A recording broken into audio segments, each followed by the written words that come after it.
Coombes, and I am having a conversation about weaving your multiple passions into a life you love with the fabulous Dr. Emily Grossman. So thank you so much for joining me, Emily. Can you introduce us to who you are and when you discovered you're a person with multiple passions and what that meant for you? Yeah, hi Vikki, I'm Emily, and I guess ever since the age of about 5, I always knew that I was somebody who had like a really diverse range of things that I was passionate about. You know, that question that kind of grown-ups ask you when you're a kid, like, what do you want to be when you grow up? And my answer was always, well, I want to be a scientist and I want to be an actress. And they'd be like, that doesn't make sense. Like, you can't do both of those. And I was like, why not? I want to do both. But it's taken me like 4 careers and nearly 40 years to finally prove them wrong, because actually I have managed to create a career that kind of does combine not just those passions, but lots of different passions. But certainly growing up, it was challenging because I was the sort of kid that was really fascinated about understanding the world, about making sense of the world, about solving problems. Like, my favourite birthday present was like a book of logic problems and maths problems, aged 5. So I was always asking, why does this happen? How does this work? It used to drive like my teachers and my parents completely bonkers. But at the same time, with this kind of passion for understanding the world and figuring stuff out and solving things, I also had this passion for theatre, for performing, for communicating, for basically expressing myself. I always came alive when I was on stage or in front of an audience, or communicating in that way. I remember dancing around my mom's living room when I was about 5, kind of just with music on in the background, just randomly dancing to nobody. So I had these kind of 2, I suppose, what's seen as very kind of different passions, but to me, they're just part of me. But yeah, there was this sense of like, well, which one are you going to do? Which one do you get to choose? Which I never really subscribed to. Yeah. But you did say you've had 4 careers, so you've obviously tried different things out. Can you tell us a bit about that? Yeah, sure. So kind of the advice that I got at school, which was great advice, which was to go down the academic route first and keep kind of my theatre and my performance and as a sort of passionate hobby. Certainly not to let it go, certainly to keep going with it, but to kind of concentrate on maths and science, because that was the side of kind of things in terms of education that would be harder to come back to later, which I think actually was great advice. Okay. Yeah. So I ended up studying maths and sciences at A-level and getting a place at Cambridge University to study natural sciences, and my intention was to be a physicist, at least that part of me. And during that time, I then went up to Manchester to do a PhD in cancer research. And during all of those kind of years as an undergraduate and as a PhD researcher, as a scientist, I actually finished my degree in biology in the end for various reasons, which we can go into. But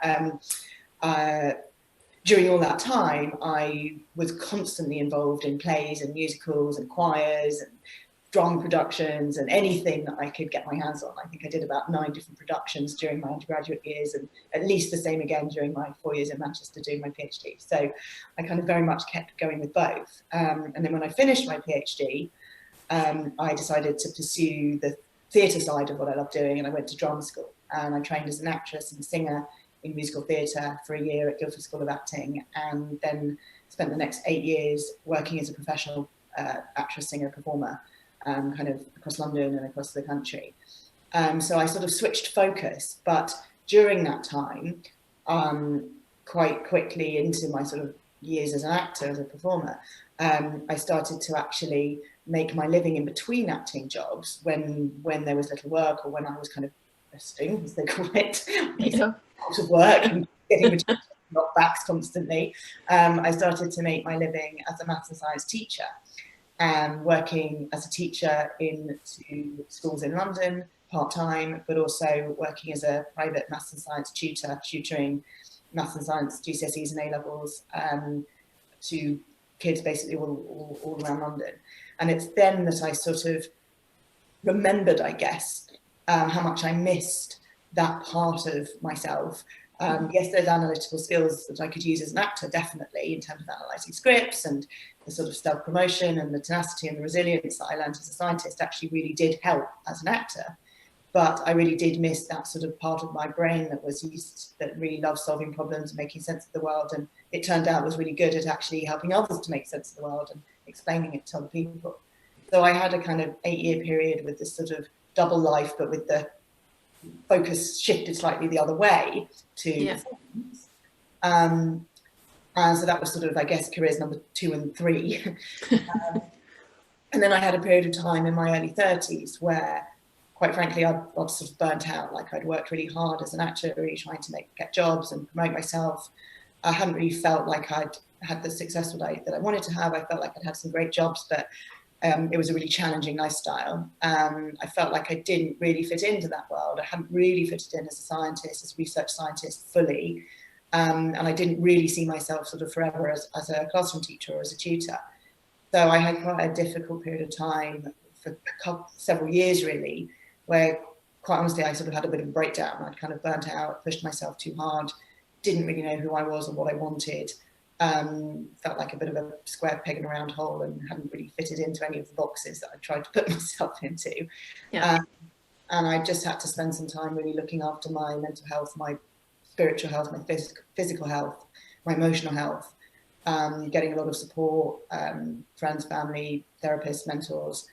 And then eventually, through an opportunity which I can share more about, but I basically ended up starting to try to make a career for myself as a science communicator, kind of bringing together all of those kind of really 3 careers that I'd had so far as a performer, as a teacher, and as a scientist, bringing those together in terms of making a living kind of talking about science, giving talks about science and maths, promoting diversity and the value of emotion and sensitivity in science and maths, kind of like bringing together the kind of emotional and more analytical sides of my mind.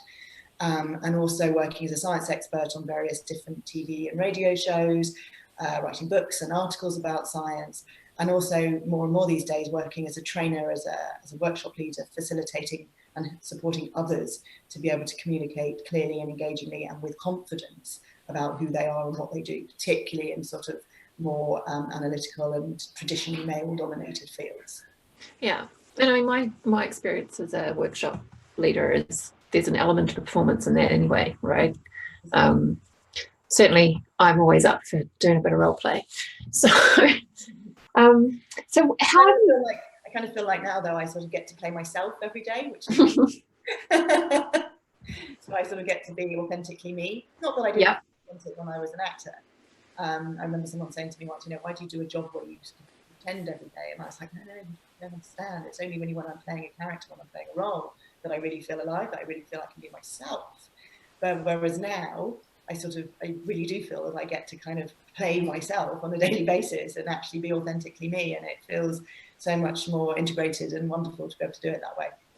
Yeah, and I know that's something that, as you were talking about that whole piece around not feeling that you quite fit in. I mean, I've got immense awe for the fact that you pursued your academic career through to completing a PhD, and I'm astonished I got a bachelor's degree because I actually managed to stick it out for 4 years.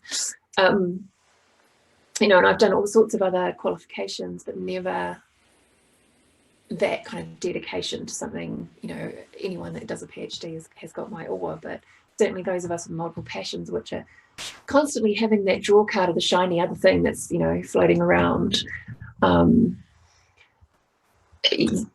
Just wow. But that piece you were saying about not feeling quite like you fitted into the science world, not feeling like you quite fitted into the art and performance world, I know a lot of people struggle with that my experience talking to people around the world is that we're often really good at all sorts of different fields, but we never quite fit in. And I know I've always described myself, because I've never really fit in either, rather than a square peg in a round hole, I say I'm a star. And my pointy bits keep poking through the sides. A friend described me once as a dodecahedron rather than a square. And I was just like, okay, I'll take that. Yeah, thank you very much. How many is that? I think that's 12 sides. Like, yeah, okay, I'll take that. Yeah, I like it. So during that period, as you were doing that struggle between one or the other, and you were trying to work out how to make it all fit for you, how or did you ever have to face pressure from others to just choose the one thing and settle down and, you know, and do the one thing. And how did you cope with that, right? Yeah, absolutely. I mean, there was a huge amount of pressure, both overt and sort of covert, in terms of conforming, fitting into a box, choosing one career, doing one thing. A lot of people who were close to me, I think, were just scared that I wasn't going to be happy, or scared that I wasn't going to be financially stable, or that I wasn't going to fulfill my potential. And I think for a lot of people, there's this sort of sense that to fulfill one's potential, one has to choose kind of one thing and do it really, really, really well. Or at least to the exclusion of others, or at least focus on that thing. I think that's a word that comes up a lot, isn't it? It's like, you know, when you're going to focus, when you're going to kind of settle down into one particular career, one particular relationship, you know, anything really. So yes, there was a lot of pressure around kind of, particularly because I was sort of had all this academic education. And as you say, I've been through my degree at Cambridge. I got a first from Cambridge, I got a PhD. And so there was certain people in my life who were kind of putting, inadvertently, to most extent, putting pressure on me to sort of say, well, hang on, you've got this great brain and you're so good at thinking and good at science, you know, why don't you just go and work in an investment bank, or why don't you go and work in business, or why don't you go and be a research scientist, or win a prize? You know, people always say that to me, and I was kind of like, but I'm not sure that would make me happy. And I guess people couldn't really understand that, because there's this sort of perception where if you're bright and if you're sort of academically able, as I was very lucky. My dad's super smart, and I had a really great education. I worked very, very, very, very hard, I have to say. But, you know, I was academically gifted, and maybe there were people who were sort of saying, well, you know, you're so lucky to be that, you know, you should be using that. There's a lot of should, you know, you should be sitting behind a desk all day or working in a research lab all day, because that's what people with a brain like you should be doing. Yeah. But I've sort of tried that, and you know, quite frankly, I was miserable. And then there were sort of people who were like, well, you know, if you're going down the creative route, the theatre route, not that science isn't creative, because it is, but the performance route, then it was kind of like, well, I was even told by one of my drama tutors when I was kind of sending off my CV for my first batch of kind of auditions for jobs, they told me to take my academic qualifications off my CV. They were like, oh, people aren't going to want to work with you as an actress if you've, you know, got a Cambridge degree, let alone a PhD, because, you know, they might think you're a bit geeky or a bit weird, or they might not be able to think they'll be able to work with you because you're a bit different. And I was just like, what? You know, this is kind of denying a huge part of who I am and a huge part of what I'm proud of and of my life. And of course I listened to them because I thought, okay, well, yes, you know best. And you know, there were directors in the acting world who didn't like to work with people who were sort of terribly analytical and logical and approached character studies that way. But then there were some who totally did, and who really kind of vibed off me kind of having different background and different experiences of life, rather than those who had just been down the sort of theatre route exclusively all along. So, you know, there was a bit of both. But as you asked, there certainly was a feeling of kind of pressure to conform, to either fit one box or another. Or, you know, when I was teaching and I was getting great feedback from my students, and the schools where I were teaching was sort of not pressuring but encouraging me to kind of take on more work there, because I was only working like only a week. You know, come and work full time or come and work part time, sort of with more classes. And it was really hard because I had to be very sort of strong, because at the time, you know, I needed a solid job really, although I actually didn't, but, you know, that was the perception. And it was very hard to say no to kind of what seemed like an easy option, especially at a time when I was feeling very unstable in myself and unhappy and feeling like, you know, who am I to think that I could hold out for some perfect job that actually does make sense and does fit everything that I am? Because people were like, oh, we'll just be a teacher, or just be a scientist, or just be something. And there was I going, no, I'm not going to do that. But meantime, I'm going to be clearly miserable, as people could see, my friends and family, and not making very much money, and anxious all the time, and living sort of hand to mouth, and not really knowing where I was going. So, you know, in the face of that, of course, it seemed from the outside that the preferable option would be to just pick one of those three things and stick with it.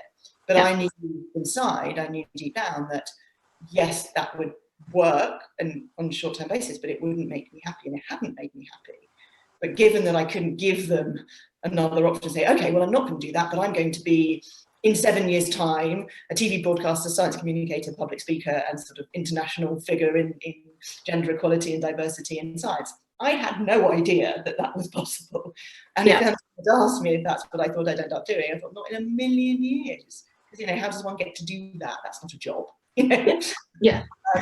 So at that time, it was really hard to kind of justify my choice to kind of live hand to mouth, work as a tutor, and just keep plugging away, keep putting myself out there, keep manifesting, imagining, dreaming, having coaching, therapy to try and actually work out who I wanted to be and how I wanted to create the life that I wanted to have. I had no idea at the time. No, and I think, you know, and one of the, again, I mean, I have huge admiration for you, you know that, but maybe one of the things for me, I mean, I've had some similar messages at various points, you know, I'm in my 5th career, but it's also that piece for me around, you know, when people say to me things like, you're lucky for where you're at, and I'm like, well, actually, no, not only have I worked my ass off, but I've made some hard choices, you know, like yourself, when you said, no, actually, I'm going to keep doing what I'm doing because I'm exploring this. I've made hard choices, and those have been entrusted that something's going to come out of that, or at least I'm going to give it a go, and then if it doesn't, I'll come up with something else, you know. And I think sometimes the struggle is around that message, around, you know, the pressure around you've got to be able to support yourself. So yeah. The financial side of things.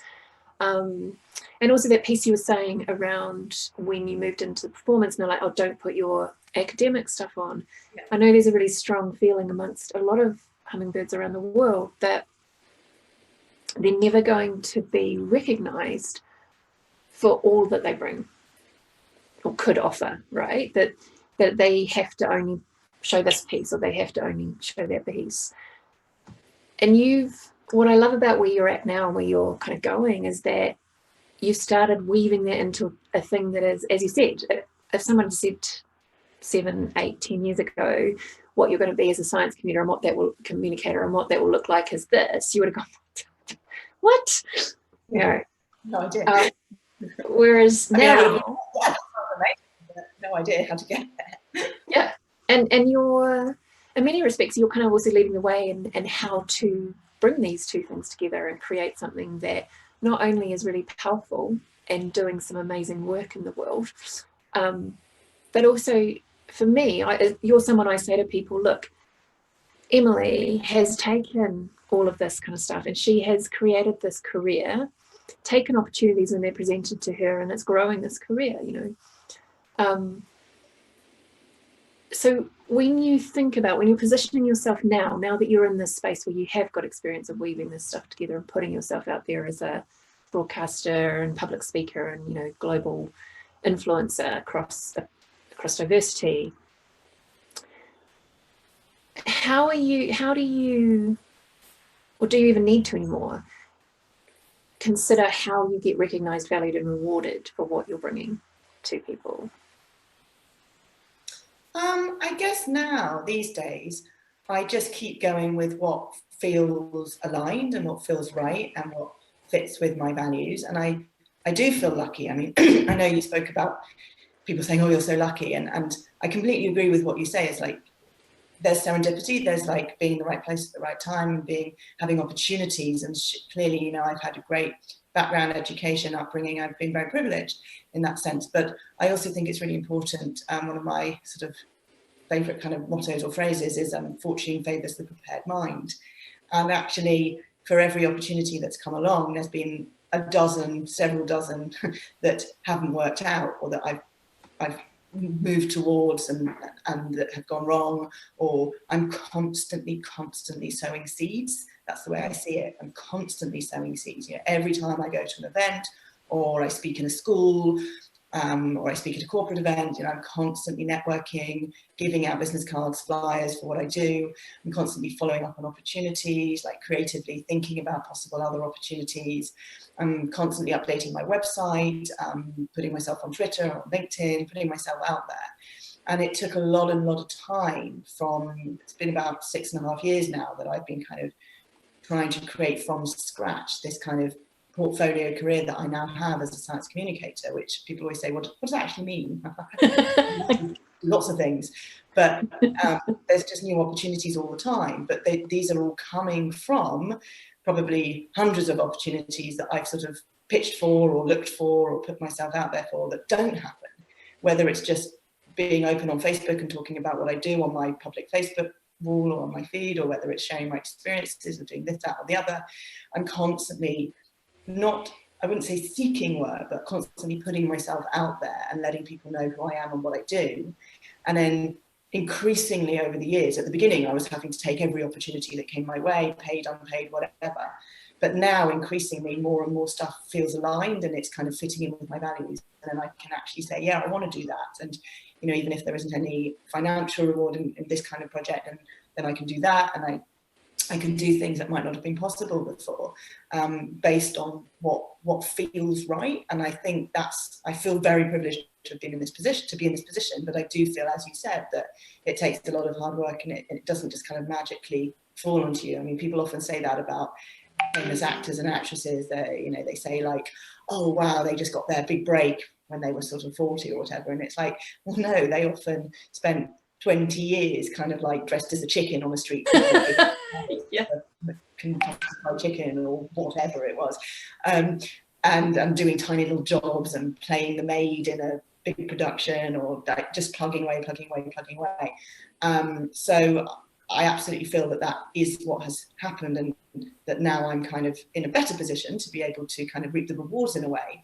But I never stop promoting myself. I always work on the assumption that everything could dry up tomorrow. You know, I absolutely never sort of sit back and rest on my laurels, so to speak.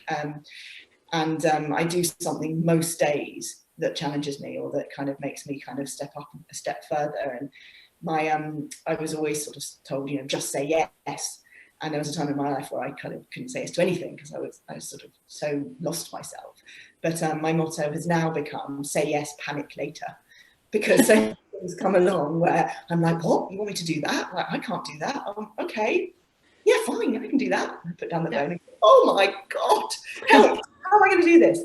But it's also really learning that if I don't know how to do it, I have people that I can find who can help me, who can advise me, whether that's practically, whether that's actually giving me intellectual or practical support on how to do it, or whether that's just going to see one of my various mentors or therapists or healers who actually kind of support me emotionally to say, yeah, you can step into that role. You can become the writer of the book they want you to write, or, you know, you can, whatever it is that I'm being asked to do.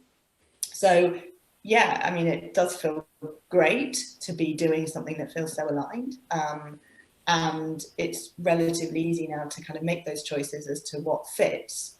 But yeah, there are still plenty of times where I don't get opportunities that I kind of putting myself out there for, because I'm constantly doing it, really. Yeah.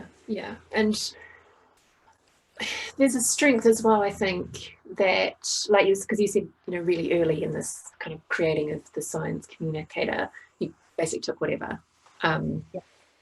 There is a piece like that, and I, you know, one of the concepts I talk to my clients about is this concept of your forever.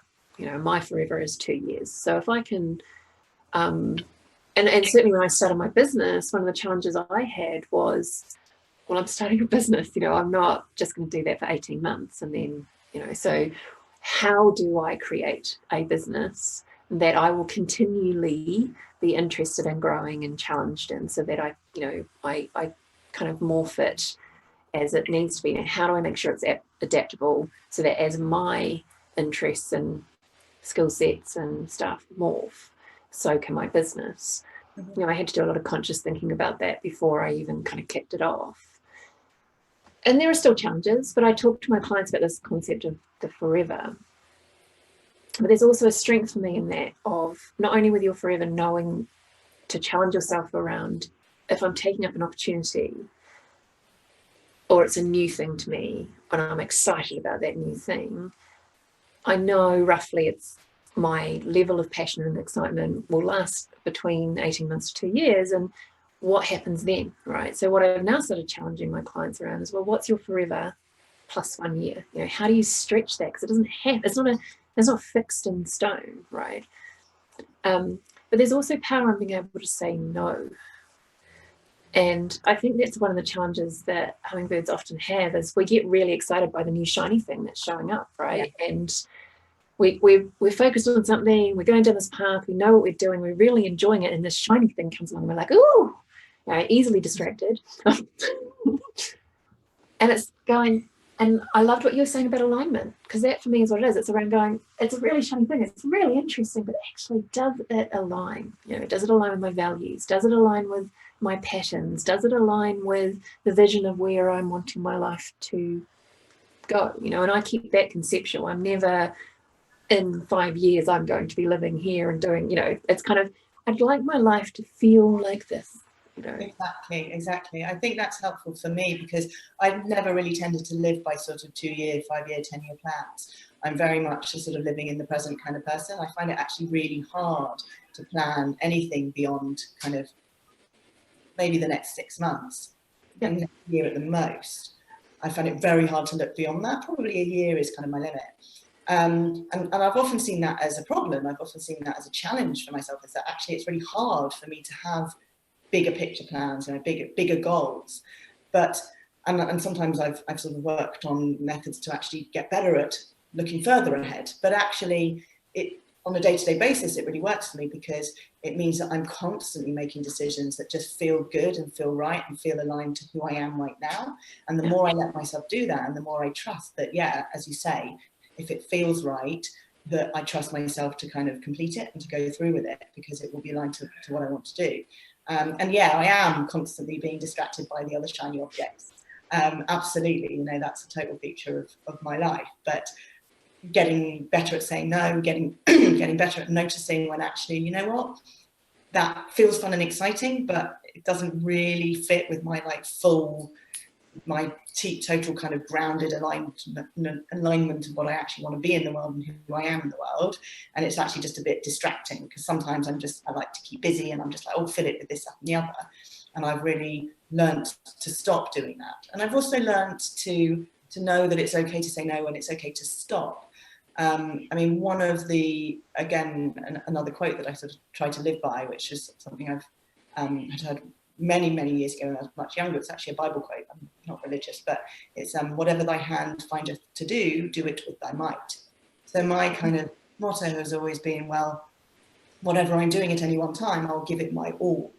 However, there also comes a point, and I do a lot of motivational talking in schools to kind of for primary and secondary school kids, to kind of like inspire them about life paths and life choices. And I always say, well, yes, work really hard at the thing that you're doing, commit to it, do it to the best of your abilities. But also, it's okay to stop, and it's okay to say no, and it's okay sometimes to even stop before you finish something if it really isn't working for you. And that's something that I feel is really important, because sometimes we do take things on that we actually just go, you know what, I took this on, probably shouldn't have taken it on, I can't complete it, or I've completed it to the best of my abilities, but now I need to change direction and move on to something different. So I think it's both getting better at saying no in the first place, and also getting better at knowing when it's okay to take a pause on something. So for example, earlier this year, I had a bit of a breakdown. I wasn't very well, and my mental health wasn't very good, and I actually had to take a pause on a book project that I'm writing. And my agent and my publisher were incredibly supportive. And it was really hard for me to ask for that, to sort of say, well, I'm not going to meet the deadline. I'm not going to fulfill on what I said I was going to do. And quite frankly, I just can't right now. But actually, that's okay. And I will move back to this project as and when I'm ready. And it's okay to not be Superwoman and not have to fulfill on everything always, if external stuff kind of comes in and gets in the way. So I definitely think I'm getting better now at kind of like saying no to things. And like not always having to do every single opportunity, but also realizing that there is a time when I can stop.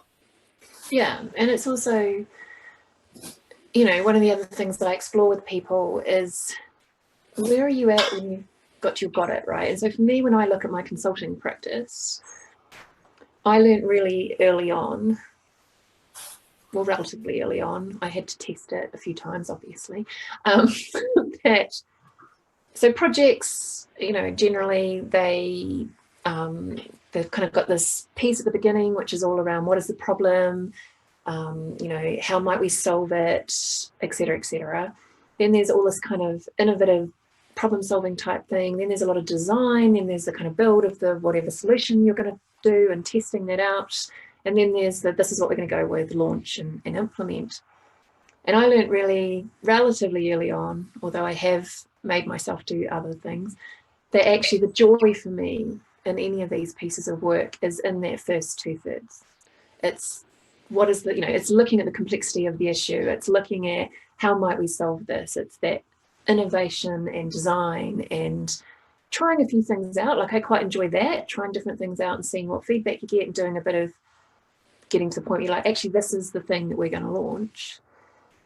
But then I start getting to the point where I'm like, you know what, I've got everything I need to out of this, and you've got the best of me for doing this. And now that you're trying to get me to do all this kind of detailed implementation, repetitive thing, you're just, you know, it's not me. And there are people who love that stuff. So let's bring them in instead. And I really struggled. So when I did a master's, or most of a master's in applied social work, and I completed 75% of it. And I really struggled with, I kept saying, well, I don't have time this year. And so I kept pushing it back. You know, I'll keep my place, but I'll push it back. I'll push it back. I'll push it back. And eventually one of my friends turned around to me and said, because I was at that place again, do I actually do those papers next year or not, or next semester? And she said, if you truly wanted to do this, you would have done it already. And I went, oh yeah, you know, that piece of, and that was my first really big lesson of saying, you know, I've got everything I want to out of this qualification. I don't actually need to finish that 25%. Okay, you know. But there are other times, and again, I work with some of my clients around, sometimes in life, we need to suck it up and do things we don't enjoy in order to get to whatever the end piece might be, you know. So there have been projects when I've pushed through and done the implementation, and then out of the end of that has come something even more amazing. But yes, there's been a period of time that every day I've gone, why am I doing this? But the reward at the end of that has been worth it. So yeah, that whole saying no, and I think as I'm listening to you, what I'm hearing as well is know yourself, right? Know what you're good at, know what matters to you, know what your values are. You know, and also by the sounds of it, when you were learning to say no, so that thing you were saying about the book, it's having that courage to articulate to others. Yeah, absolutely. It's that courage to just be really vulnerable and to be able to admit or acknowledge, not really admit, acknowledge our vulnerabilities, acknowledge that we're not perfect, that we're not superhuman, and that actually there are times when we need help, we need support, we're not an island, we can't do it all alone, that it's okay to reach out. And like I said, when I shared about mental health challenges, across the board, people I've actually trusted and been able to talk to professionally have been incredible with that, and have been really, really supportive. So much more than I was to myself, you know. Yeah. And they were like, okay, fine, you know, you've had some difficult stuff going on in your personal life, which is what happened, and take some time out, it will pass, and you know, come back to us when you're ready. And I was like, oh, is that easy? Thinking that, you know, I'd failed and I was a complete failure and terrible, awful person, and no one would believe me because I didn't have a broken leg and all this stuff. But that's been fine. And I think it's also really important what you say about really knowing yourself and trusting that if you want to do something, you will do it. And yeah, you might not do it on the first attempt or even on the second attempt. And if by the 10th attempt you're still not doing it, then I definitely think, yeah, it's time to sort of say, okay, well, is this really what I want? And trusting that answer to become clear. And at that point, it's okay to quit something entirely, you know, letting people know, and you know, as long as you stay in integrity around it and are honest with people, that's the most important thing. Integrity doesn't necessarily always mean doing what you say you're going to do, but it certainly means clearing up and cleaning up if you can't do what you say you were going to, and being honest and real and authentic about it, and vulnerable, and cleaning up as much as you can and taking responsibility. But that doesn't mean you have to always do everything. Yeah, and also doesn't mean that you have to, like you're saying, you have to kind of kill yourself in order to meet other people's shoulds, right? Well, exactly, because we can't be like the best versions of ourselves. I certainly can't be the best version of myself if I'm super stressed out and overwhelmed and overworked. And that's how I lived a lot of my life. And actually these days I take on far fewer projects. I work far less hours, but what I do feels much more fulfilling and truthful and real, and hopefully is more engaging to an audience or to the readers or whatever, to whoever it is that I'm working for or working with at that particular time. So, just to kind of round things up, I want to explore a little bit the idea of, I suppose, resting and taking time out as a person with a lot of passions. You mentioned earlier that at one point, if you had some space, you kind of felt you had to be busy. And I know from my own experience and lots of the other hummingbirds I've spoken to, including Gareth, that a lot of us do that. You know, like I went through a stage, thankfully quite early, I learned this lesson, I was 18, 19, of burning the candle at both ends and in the middle. And funnily enough, my body just went, nah. Nah.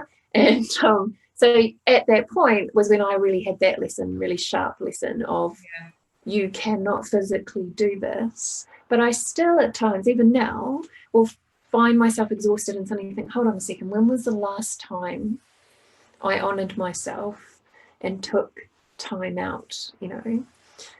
And I know you've done some journeying around that in the last few years. How does that work for you? How does it fit? How does it work for you to just say, no, I'm just taking time out? Well, it's interesting. It's a really interesting kind of question, because there's also, of course, the idea that kind of a change is as good as a rest. And when you are someone with multiple passions, I can find that I can get kind of brain overwhelmed by doing all my admin, but then I can move on to writing my kids' book, which is a book I finished and it's published in September. And I can feel completely renewed and completely inspired, even though I was exhausted and kind of frazzled from sending emails and invoices. Or I can kind of spend all day giving talks in a school or in a university, and then I can come home and work on a different part of my project, or a different sort of promoting myself or updating my website. And again, it's just one part of my brain is tired, or one part of my kind of emotional engagement with my work is tired, but the other part seems fine. So I think it's important to know kind of when to... I like to be able to switch between tasks. You know, no 2 weeks are the same for me, no 2 days are the same. And that's really important to me. Yesterday I was giving schools talks and a talk at HSBC in the evening, and then today I'm kind of doing my admin and doing the final edits on the kids' book, and then tomorrow I'm going to be working on some other projects. So for me, that is what helps to keep me energized and inspired and sort of alive. But, and on top of that, rest and self-care is crucial. And I've really learned that the hard way by, like I said, burning out. And I try to make sure I get seriously good amounts of sleep, like 8 hours minimum, which I know is pretty rare for people these days. I try to make sure I have a morning practice, which I try to do every day. I don't always, you know, meditation, yoga, stretches. I make sure I see my friends regularly. I make sure I do stuff that I enjoy doing. I go to the theatre, I go to concerts, I go to workshops. And I have what I would call a really good work-life balance. Mm-hmm. And I make sure that if I'm working for hours and hours and hours on my own, that I make sure I get out and I go into nature and I go and see people. I've just joined a co-working space because I know it really invigorates and inspires me to have kind of like-minded people around, and we all eat lunch together and meditate together in the afternoons, and it's wonderful. So, you know, I read something recently about kind of self-care isn't necessarily kind of lie-ins and fluffy towels and bubble baths, which are important. What? For a nice long bath, it's definitely one of my things that I will do to relax. However, self-care is also making sure you paid your tax bill and catching up on your admin and doing all those niggly things that are in the back of your mind that actually you're putting off because they're far less important than the big creative project. But actually, that could be the biggest self-care thing that you could do. It might be, you know, moving out of a home that you're living in that doesn't work for you. That could be self-care. It might be actually leaving a relationship that doesn't work, or cutting ties with a toxic friend. That is self-care, just as much as getting a good night's sleep, eating healthily, doing some exercise, all of those things. just as important. And I've really, really taken that on. You know, like I said, I've worked with coaches and mentors, healers, therapists, people who've supported me on various different parts of kind of the work-life balance and kind of looking after my own mental health.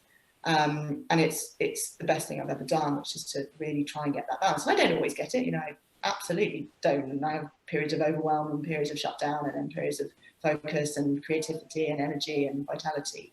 But more and more it's becoming more consistent and more something that I can actually rely on, which I think is the most important thing. Yeah. Yeah, and as you were speaking, I was like, actually, yeah, that whole, so from a personality perspective, I see the core things that differentiate people with multiple passions from everyone else is a need for variety, a need for change, and a need for learning in our lives, right? We need that. It's not just a nice to have. For us to thrive, those three elements need to be in our lives. Emily Wapnick, who calls us multi-potentialites, also says we need variety, but we also need money. I'm like, yep, that's a fair point. But as you were talking, and you mentioned that piece around self-care includes doing the things that are niggling you. I am chronic at leaving things like my admin to the last minute until they become, you must do them yesterday. And as soon as you said that, I went, how different would it be if I changed that up, you know? And I'd never thought of it in that terminology, you know, in that box with self-care. And that self-care is more than just resting, or in my case, going on holiday, or, it's that I really like that idea that it's so much more than that, so much more. So yes, so as always, I learn something new from you every time I speak with you, so thank you so much. Do you have any final tips for people with multiple passions who are struggling with that whole living in this world that they still feel is only celebrating specialists, about how they might weave their multiple passions into lives they love? Any final tips? Just don't let anybody else tell you who you should be or what's going to work out for you. Don't let anyone try and put you in a box, and just keep going with all the things that you love doing. And it's okay to change direction. It's okay to change your mind. It's okay to try different things. Yes, give it your all, but also, you know, move around, try things, and just keep trusting, keep believing, keep kind of constantly working on what's right for you. Who are you? Who do you want to be in the world? What's important to you? What are your values? How do you want to make money? What do you want to offer? What do you need for yourself? You know, there's this idea as well, I think, that I've tried to bin, that like in order to be a good person in the world, you have to only be kind of looking at what other people need. Sod that. It's like, you know, what do you need? Who are you? You know, when we're truly in alignment, it's when we're serving ourselves as much as serving others. And anyone who says otherwise, I think, is actually kind of kidding themselves, or probably going to burn out, or kind of come to some shadow part of what they're doing anyway. So, you know, really, really just focus on what works for you, what is going to heal you, what's going to serve you, what's going to make you feel excited and alive and inspired. And if by doing that you can also inspire, support, help, enthuse, educate others at the same time, then even better. And I think that's the sweet spot. That's when it really works. Yeah, very true. Thank you so much.